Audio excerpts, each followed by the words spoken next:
नमस्कार, मी तुषाली वंसे. आपण बघत आहात आरएनएन न्यूज. राज्यात सुरू असणाऱ्या टीकास्त्राच्या राजकारणात पुन्हा एकदा आमदार परिणय फुके यांनी संजय राऊतवर टीका केली आहे, ज्यात त्यांनी म्हटले आहे की दररोज सकाळी उठून टीव्ही चॅनलवर बडबड करून इतरांवर टीका करायची, या व्यतिरिक्त संजय राऊतकडे दुसरा कोणताही कामधंदा नाही.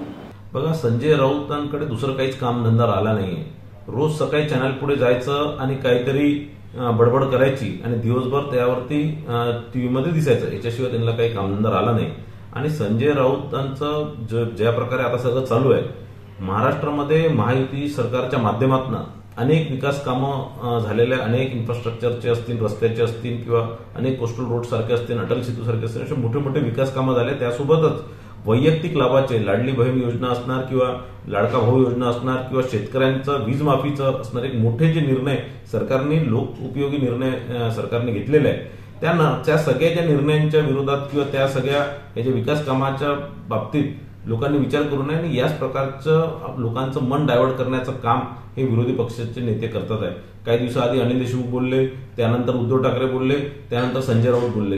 ही काहीतरी एक लोकांचं मन दुसरीकडे वळवण्याचं, भटकवण्याचं एक षडयंत्र मला दिसत आहे.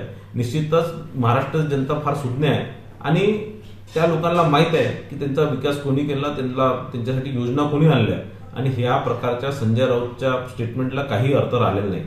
दुसरं, संजय राऊत स्वतःच कधी निवडणूक जिंकले नाही. ते नेहमी राज्यसभेचे, म्हणजे दोन नेत्यांची चाकरी करून राज्यसभेवर निवडून गेले. एक उद्धव साहेब ठाकरे आणि दुसरे शरद पवार साहेब. आणि निश्चितच लोकांची चाकरी करून पदं मिळवण्याशिवाय दुसरं काही संजय राऊतला काम नाही. आणि चाकरी करणाऱ्याला लोकांच्या भावना कधीच समजू शकत नाही. देवेंद्र फडणवीस साहेबांचं नागपूरच्या विकासाकरता, विदर्भाच्या विकासाकरता आणि महाराष्ट्राच्या विकासाकरता योगदान कधीच ही महाराष्ट्र जनता विसरणार नाही. देवेंद्र फडणवीस साहेब लहानपणापासून या नागपूर शहरामध्ये काम करतात आहे. अनेक लोकांसोबत, म्हणजे मला वाटतं नागपूरच्या जवळपास 80-90% लोकांसोबत त्यांचे वैयक्तिक संबंध आहे. त्यांचा एक प्रेमबंधन आहे, एक त्यांच्या लोकांसोबत हार्ट टू हार्ट कनेक्शन आहे. आणि त्यांच्या मतदारसंघात 100% लोक त्यांच्या सोबत आहेत आणि त्यांच्यासोबत ताकदीने उभे राहतील. आणि हे जे संजय राऊत स्वप्न बघतात आहे, हे कधीही साकार होणार नाही. आणि मला या माध्यमातून संजय राऊतला सांगायचं आहे की आपण आता शांत राहावा, रोजची बडबड करणं बंद करावं.